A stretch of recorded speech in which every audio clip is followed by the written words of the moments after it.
Silverstone, the home of British motorsport, a venue which proudly puts Northamptonshire on the global map.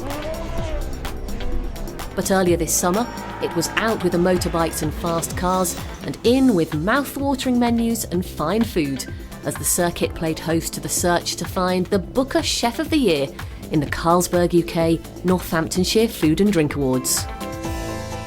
These awards are a fantastic celebration of Northamptonshire's finest food and drink. We have some wonderful chefs that needed recognition. That's why we've introduced this award, and where better to be today than at this lovely, prestigious venue, the Wing at Silverstone.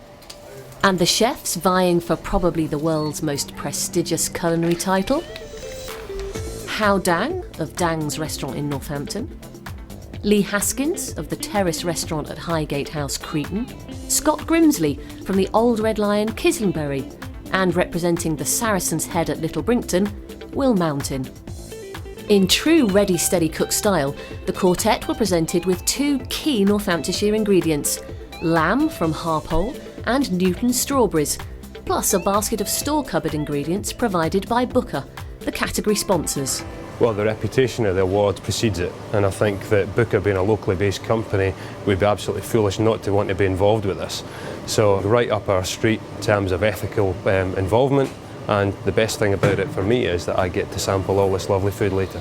As the chefs washed and sliced, diced and whisked, and with the smell of lamb filling the kitchen, a chance to catch up with a couple of the esteemed judges to see what they would be looking for. Well, it's a tall order today, I tell you, and it's a tough game, and they've got to be able to produce the final dish, which is fantastic, and fantastic in terms of presentation and flavour. But also they've got much more to do here with the whole operation and the process and cooking and keeping it all clean, haven't they? It's so much to very do. much. I mean, it's what they do in the normal kitchens as well. But yeah, doing it on the day is key. Absolutely. And to be honest, they all operate their own kitchens in Northamptonshire. And this is about Northamptonshire produce, and the kitchens are fantastic. They're used to this, but it's really very difficult for them under this sort of pressure. So, 2 hours later, and with plating up looming, how have the chefs themselves found the morning? And do they think that they've done enough to take the title? I don't know if I've done enough to win, but I've learned a lot about myself and a lot about competition work. It's been really good fun. I think I'm learning to manage my time much better, and I think I'm going to be able to take it back to where I work, and it will improve me as a chef. It would just be absolutely fantastic to win this award. It just means it's recognition for something that you actually normally do on a regular, daily basis. I'm really pleased with the progress I'm making. You know, things are really coming together, especially with the dessert. You know, jelly's nearly set in the chiller. It's all down to how the judges feel I've done now. So, fingers crossed.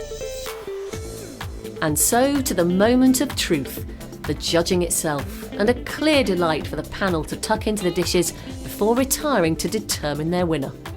So, which of the four will be named Booker Chef of the Year in the Carlsberg UK Northamptonshire Food and Drink Awards 2011-12? All will be revealed at the awards dinner in September.